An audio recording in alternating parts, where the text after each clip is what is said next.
Okay, we'll wait for Kevin to sit down. Are you leaving? Being 10 o'clock on October 14th, 2024, we'll call this Legislative Judicial Ethics Courts Safety and Security Committee meeting to order. We do have a quorum. Mr. Morrock is zooming in, I believe. Yes, you are, Dave? I sure am. Okay, thank you. Okay. First order of business is review and approve the agenda. Move to approve. Approved by Dennis Wengelski, I will second that. Perchetsky second. second by Scott Percheski. Discussion? All's in favor? I Opposed? Agenda is approved. Likewise for the minutes of our meeting in September 9th, 2024. Motion to approve. Perchetsky moves to approve minutes of the October meeting, no, September, March. sorry, March September. 2nd. Close enough. Morrock second? Yep. Discussion, objection? All's in favor? Aye. Opposed? Minutes are approved. Any public comment from anyone? No? We public here is for a few private comments. Number 6, ordinance and resolution. Resolution number 22 for 24 and 25. Amendment to Wapaka County Ordinance number 45 of the General Code of Ordinance Comprehensive Plan Map. And our good friend Ryan Brown is here to talk to us about that. Yes, sir. You're on. So this resolution is for a comprehensive plan amendment up in the town of Larrabee. So the reason for this comprehensive plan amendment is we need to get this property out of farm preservation. The reason why they're looking at coming out of farm preservation is they want to take an existing 58-acre parcel and they want to split it into 3 different lots. So the way the provisions read in farm preservation, 1 development right equals 2 acres of non-farm development. And so in order to create the lots that they want to make, they would need far more development rights than what they currently have. And so if you think there's a copy of this, oh, there we go. Yep. So this kind of gives a feel for the size of the lots that they're looking at making, just to kind of give a feel. So that one lot on that lot 3 we're saying is over 20 acres. So that lot alone would require 10 development rights. And so they don't have, in order for us to be able to accommodate the lot splits that they're looking for, they need to first come out of farm preservation. Any questions, objections, comments?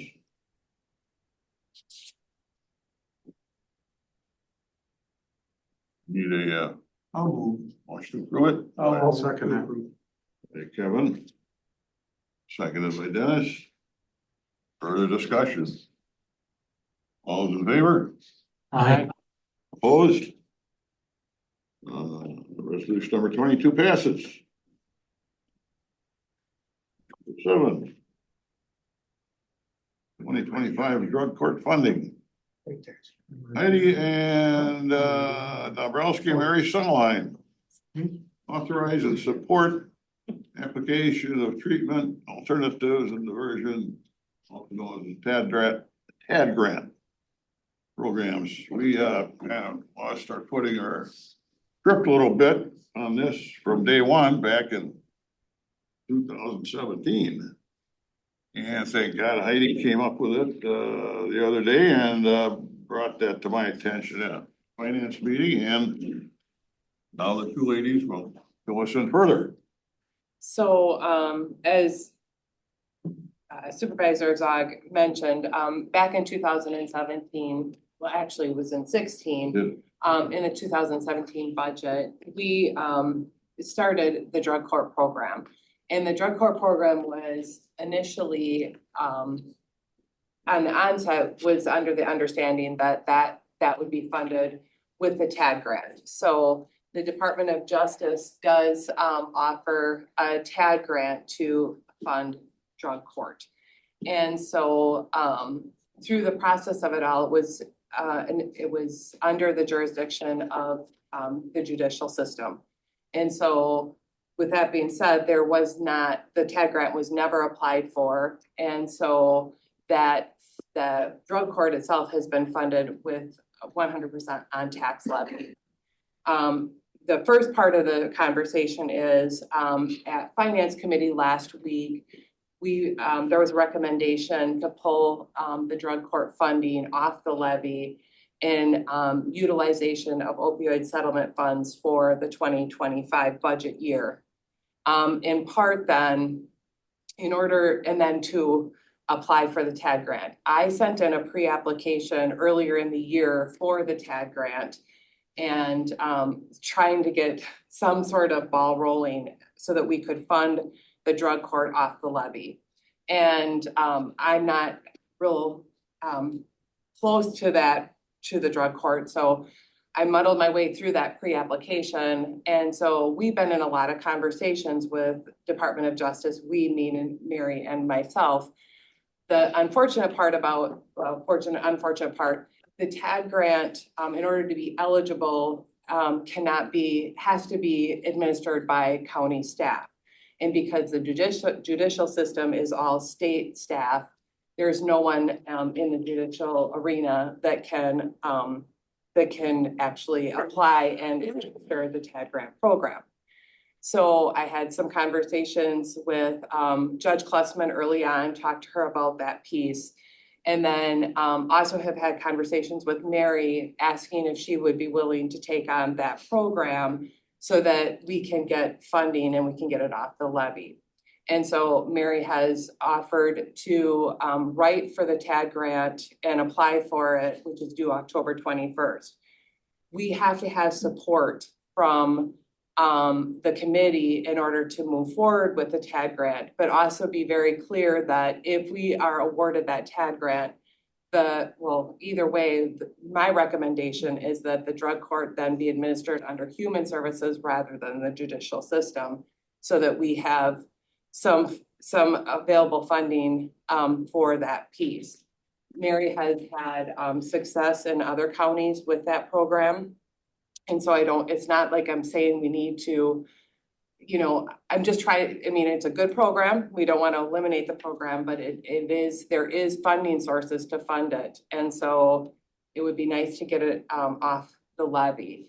Part of our conversations also with DOJ is that we could be running into a supplanting issue. So I also want to be very clear that over the next couple of months, we will be having some resolutions, as long as this committee supports this and Human Services Board supports this. There will be some resolutions to make this official. There will also be probably resolution that looks a little bit intimidating, but basically we have to somehow as a county defund the drug court program, so that we won't be supplanting to be eligible in 2026 for the full amount. Then our recommendation would be that, my thought is that once we have the TAG grant funding, then we're required a 20% match for county, 25% match. And so then that 25% would come from opioid settlement funds to fund that piece on the 25%. So then the drug court program would not be covered under levy moving forward. So that's kind of in a nutshell. Mary, if you want to add anything additional to that.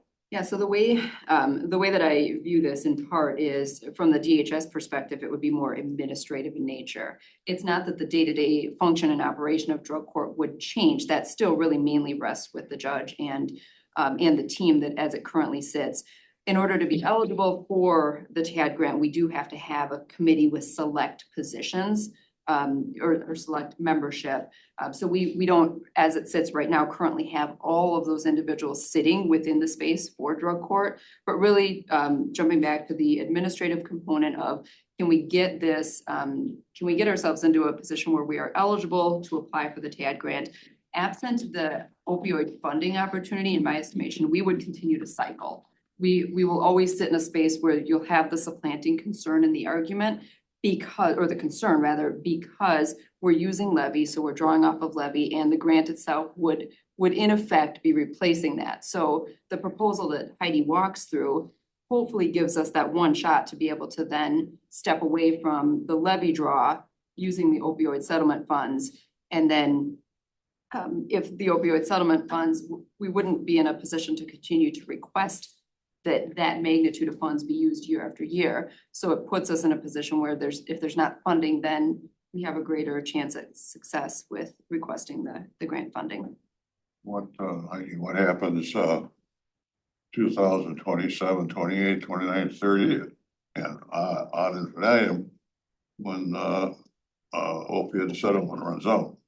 Well, the hope is that either way, we'll only have a 25% match. And at that point, it would have to be revisited to bring it back onto the levy, but what we're trying to do is get that 20, so that the county's only funding the 25% required match of the program. So Initially, it'll be the 25% initially will be from opioid funds. 10 years from now, it might be from. right, I mean, we have opioid settlement funds coming in and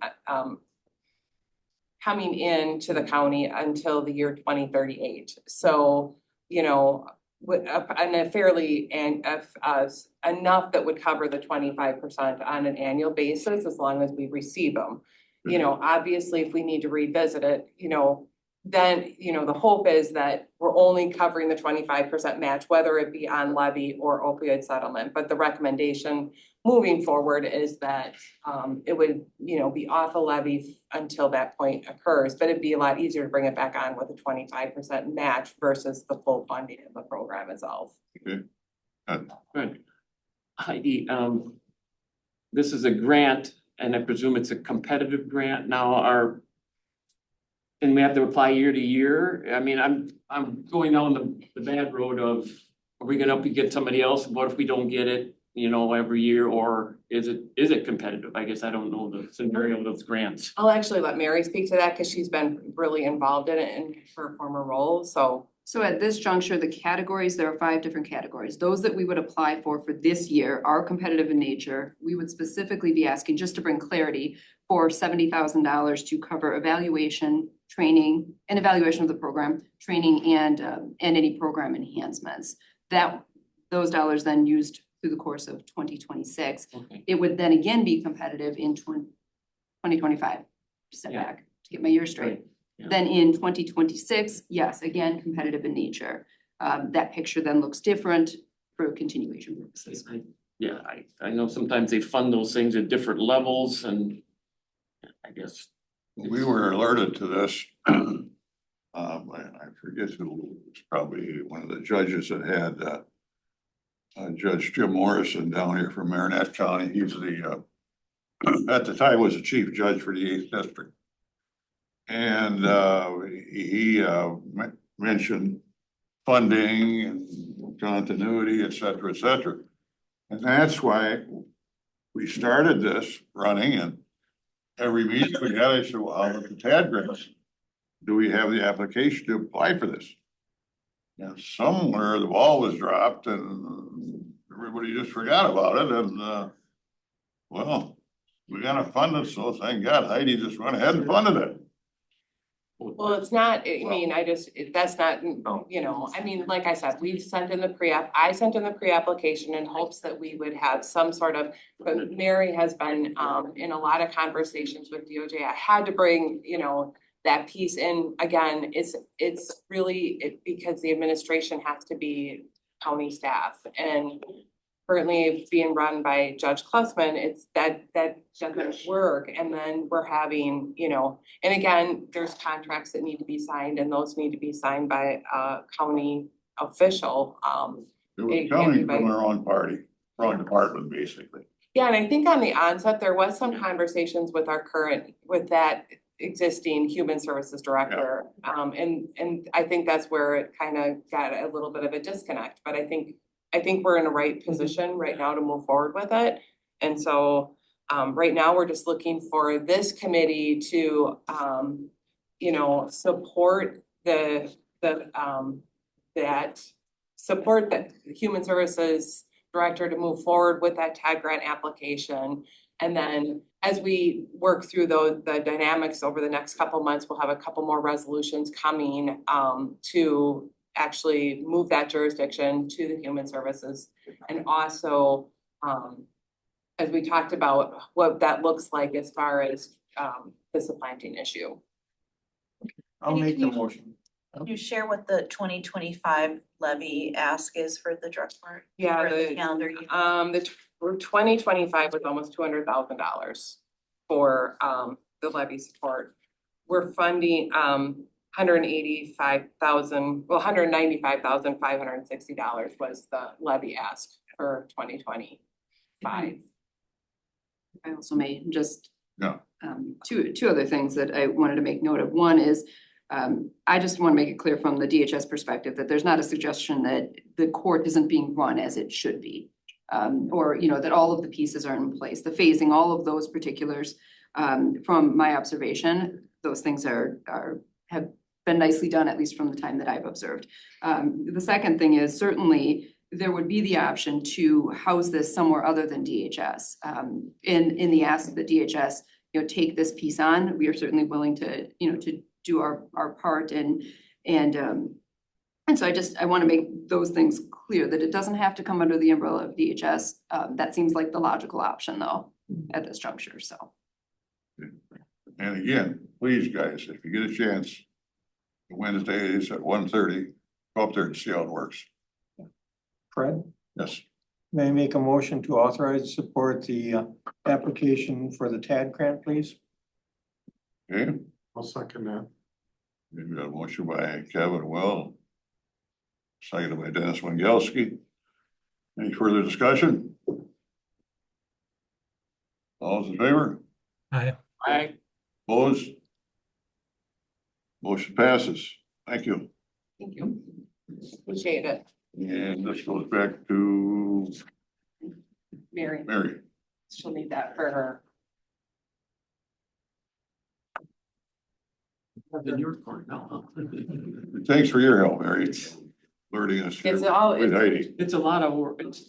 it's a lot of work. Been involved in grants with the city. We've gotten a fair amount of money with grants, so it's really proactive to go after them, but it's, let it be known that there's a little bit of work involved, so Yeah. kudos to Mary to take it on, because there's Oh. a lot of hoops, I guess. Chad Hurst is a hell of a guy with London getting grants. Yeah, We're, we've got a good one here. Gotta We replace just all got a the- big one again from Oh. the state for enhancing things, just because you apply. Yeah. Just, you gotta apply to get the money, so Yep. good for us to. All right, moving right along. Reports. Great. Employee vacation carryover. Is that you? Oh, Where you been? listen, I burn up all my time. No, give me. How's your doggy? Good, Good. good, yeah. Come by on a Wednesday, come by on a Wednesday, you'll see him. Wednesday doggy day? Wednesday's doggy day, absolutely, he's Here, here. we can go and witness the drug court and go visit his dog. Yeah, exactly, take him for a walk, grab a couple bags on your way and, Yeah, well, because invariably a transaction will occur. what, did you forgot your vacation or you took too much? I, I love my job, I'm not gonna offer any Oh, okay. complaints about. No, this relates to one of our employees in the probate office, so to remind you guys, the probate office is an office of two, and our deputy register and probate intended to use all their vacation this year before her anniversary date. Unfortunately, the other employee in the probate office had to be out of the office for a while unexpectedly, so she didn't get a chance to use up all her time. So she talked to me about it, and naturally, based upon my job, what I did is I went to the county policy to figure out how to deal with this. So it's my understanding I had to come to you guys, present you with the situation, and I don't need county board approval, I just need immediate jurisdiction approval. So she's got 8.25 hours of unused vacation time that she's asking to carry over. And on her behalf, I'd ask that she be given 2 months to use it within 2 months of her anniversary date. I've approved it, I've signed it as of September 27th, so just coming pursuant to the county policy to you guys to get your blessing, and if that blessing is granted, I would just ask that Chairman Zog approve it, sign it, date it, and then I'll distribute it to everybody who needs it, including the young lady behind me to the right. There she is. Did I do this right? Any discussions or problems with that request from anybody? Move to allow. Okay, I'll second that. moved by Kevin, one second by Dennis Wingalski to approve, the employee vacation carryover request. Can I have your autograph? Yeah. I've been waiting all my life to ask you for that. So I just need to approve there and then autograph it. I've been out of here quick and painless. How about this? All those in favor? Earlier comment. Motion passes.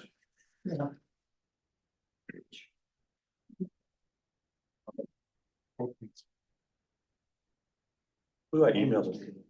Indigenous. Give me a copy, how's that? Okay. Then we're done with it. This is all I have. Can I just give this to you? Yep, and I'll scan it to her. Okay, All right, thank you so much. You guys don't have nothing to do. Okay, thank you. good. See you guys. Night. All right, all right. Thanks, Mary. Yep. Supervisor Love, there was a typo on the letter that Christie ducked out to correct, and now Mary will give you the one where I actually have the committee of jurisdiction that we named correctly, that we changed, and I can't keep it in my brain. You want? Diane, you're up. Thanks. So in case you haven't heard, October 21st will be the public hearing on the Fox Brothers application for the non-metallic line at the Iola Car Show grounds. So that's starting at 9 o'clock in the morning. We're using LL 42. The Board of Adjustment is the decision making body for the application. So we're planning for, I guess there's Facebook postings that there will be quite a crowd. And Ryan and I will be there because we are both notified that we're witnesses for one of the parties. So we might be actually called to testify and provide some information to the Board of Adjustment. So so that's happening at the end of October. The onsite is happening this week. And then the Board of Adjustment decided to deliberately separate the information gathering of the hearing from their deliberations. So they'll come back later in the week on October 25th to actually deliberate and decide the application, to grant the application or not. So I think that this will be the fifth time the application was before a body of the county. This will be the first time it's a de novo review for the Board of Adjustment. So they stand in the shoes of the Planning and Zoning Committee to make the decision on the application per case law. So we have notified the Sheriff's Office and they're supportive, and will have a presence in the building and actually at the onsite in that sector on the morning of the onsite, just make sure everybody's safe. The interim foreclosure action, there are 6 parcels that we foreclosed on September 12th, I believe it was, and I'm fighting with the Department of Revenue with their e-filing system, so I don't find it very friendly, so I've been booted out 3 times now, so yeah. So and Stacy at the DR is very helpful, and I recognize her voice when I call the helpline for her, so we'll get there. So on our DHS case numbers, chapter 51, we've actually had a really strong, unfortunate month in both youth and adult detentions. So we had a total of 49 detentions, which is 7 more adults were detained last year, and we have a total of 10 juvenile detentions, so that's 3. So for the total of an additional 3 for this last month. So you know, maybe it's the time change happening, that the days are getting shorter and people are being affected. But we've had a little spike in activity. We also had a spike in our child welfare cases. Angela filed 7 new CHIPS petitions for children. We've had bigger sibling groups that sort of caused that spike, so it's not 7 families, but 7 additional petitions.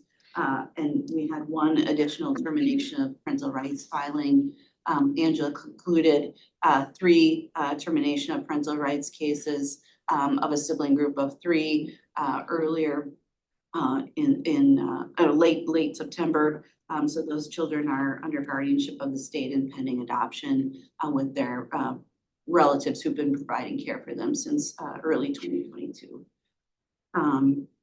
For juvenile guardianships, we've had 19 filings. Those are children who have been in foster care or kinship care situations that are then the guardianship is being transferred to the adult relative so that the child welfare case can close, and then the child and the family is no longer part of the child welfare system. It just acts as a normal guardianship. For adult guardianships, we've had 18 for the year, which is I filed 3 more in the last year. So pretty active on all spheres. It's been we're having difficulty in both the child in the CHIPS cases, in the mental commitment cases and in the guardianship cases in getting evaluators. So they're really, some of our evaluators are retiring. Each of those case types has a right of independent evaluation. And then for guardianship, we have to, as a petitioner, I have to bring in proof of competency or lack of competency. So that's a psychologist or a medical doctor's information about the person. And then that the doctor has to be willing to testify in court. So that's the hangup where we have, we have folks have their, their primary care provider be willing to fill out the report, but then the primary care provider is not coming to court. So, and the evaluations are up between $700 and $1,000 depending on who does it, and travel is required and things like that.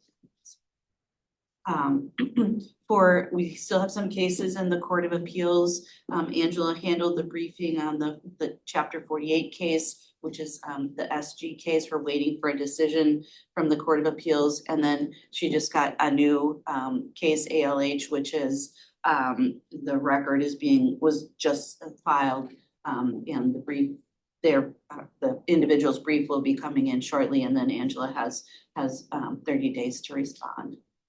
So questions about my case? You'll hear more about my cases and my work in the closed session because it's my evaluation. Hey, Diane. Yes. I know you don't like me to bother you about this, but on properties that need to be, because they're junk, how about the fire on Highway 54? Is there any time limit to clean that up, or? I'm not aware of any action related to the 54 property. You know what I'm talking about? Yes. Yeah. Okay. I don't know where the landowners are residing. I don't have any. Does the county ever have any jurisdiction or to have them do something to clean it up or not? We last cited them in 2020 and 21 before the fire. And This is 24 though, the first. if you want to have more conversation about this property, we can put it on specifically next time. Okay. And I haven't been, it's not in my wheelhouse right now, or my caseload right Not a now. good story. All right, no big deal. Okay, child support numbers report. So the bad news for the child support number report is that the child support agency gets federal funds passed through to the state, passed through to the county, so it runs on a federal fiscal year. So end of September is the end of the fiscal year. So if you see in our categories, we only had one performance standard met at 80%. The other ones were close. We're still higher than the state in child support collections and in arrears, but we'll see. What that means is that we don't get 100% of our budget allocations from the state. So our unachieved funds go into a pool that then gets sorted out among all the counties at the with all the unclaimed, for lack of a better word, or uncollected budgeted dollars goes into a pool that then gets distributed out. So I don't know, on a dollar basis, I don't know what that will look like in terms of revenue. Generally, you know, last year we didn't meet one of our performance standard and it was in the $1,200–$1,400 range. So in terms of total budget, it's not huge, but it's money that we didn't achieve based on our staffing. And you can see I still only have two staff members who are assigned caseloads, Deborah and Bria, over 1,000. Now Bria has over 1,200. So, and, you know, it's just a correlating, you know, where there's too much to do. We're not in court as much as we have been normally with our contempt and established cases and modification cases. So from last year, last month, the collection, so the bottom right, 506, around 507 maybe-ish thousand. Last month, that was 559. So it just is a condition of what we're experiencing. Brenna is our newest specialist, our third specialist, so she is marching through her trainings very well. She's really picking on a lot of concepts, and we're starting to allocate all of our contempt cases, which are judicial enforcement activity across the alphabet to her. And so she's doing all the pre-court work, like sending out job search work letters, enforcement letters, making sure we have good addresses for the payers who aren't paying, so that we can serve them and get them into court. So that's sort of our getting a shovel in her hand to help dig us out of that enforcement hole that we're in, to try that will increase our collections, our money coming through the trust fund. Questions about the numbers? Well, and I've just been, I had a vacancy that we've been recruiting for. Dana's been assisting me with recruitment. Chair Morak and I interviewed 5 individuals. We had a 6 lined up who couldn't attend the Zoom meeting at the end. What my department does for the Child Support Agency is to do sit-asides. So we have the top candidates come in to meet us, show where the workspace is, look at the types of databases that we'll be working with, look at the files, talk about the work that we do, and invite any questions. And so essentially, as I said to the candidates, it's more of a, you pick us, right? You decide whether or not you want to continue knowing what the work will be and who you'll be working with and where. You just sort of, that's the next stage of the screening. So someone's coming in today and the 2 other candidates are coming in on Friday. Depending on how that works out, then I'll have candidates sit down for the evaluations through the HR office, the Dr. Fico testing. So, but very strong pool. I was very happy with that. That's all I have about. And then, of course, we'll be recruiting again coming in January if the 5th position gets approved next next week at the county board. At the county board meeting. Are you having a hard time finding quality applicants? This last recruitment was 19 people. For the child support position, I've had high teens. One of the reasons I think that is because I don't require anything beyond a high school diploma. So I say associates is preferred, but I know it's not required. But I gave Dana 7 names. And like I said, 6 people accepted the position, the opportunity to interview, and then 1 person had to cancel at the last minute. So I didn't feel the need to reschedule the person who canceled because the 5 were good. 3 obviously we did the sit-asides, but everyone in all 5, and I told Dana this, which is they had skill sets that are desirable. So if we can find a place for them in the county family, you know, it's worth our efforts to do that because everybody did really strong interviews. Is the compensation adequate? You know, I I don't do across the board studies. Every once in a while, if an announcement comes through, I'll share it to Mandy to say this is what other people's range are. I can tell you that no one frowned when I said, here's the range now, but hopefully we'll get a 2% increase, when the budget passes starting next year. So I think that's a helpful, hopeful thing to share with folks, so. Okay. Yeah, I think most of the candidates were county based. Everybody who I interviewed lived in the county. Oh, Yeah, because we're having a problem, man, we're having a problem on highway. Getting them from private industry into the highway, and hopefully we'll be able to rectify that somehow or other. well, and nobody's jumping from child support agency to child support agency, I can tell you that. And there's no private equivalent.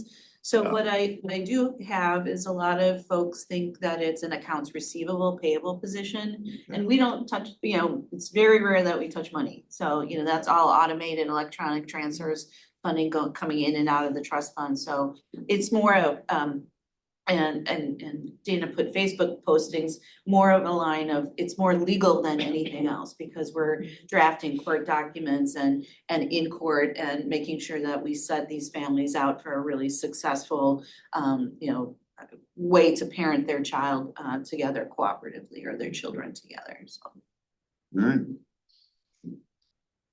that's all I have. Number 9, supervisor reports. Anybody been anywhere to seminars, conferences or anything? Okay. Next meeting, November 11th. We need to go into closed session? Yep.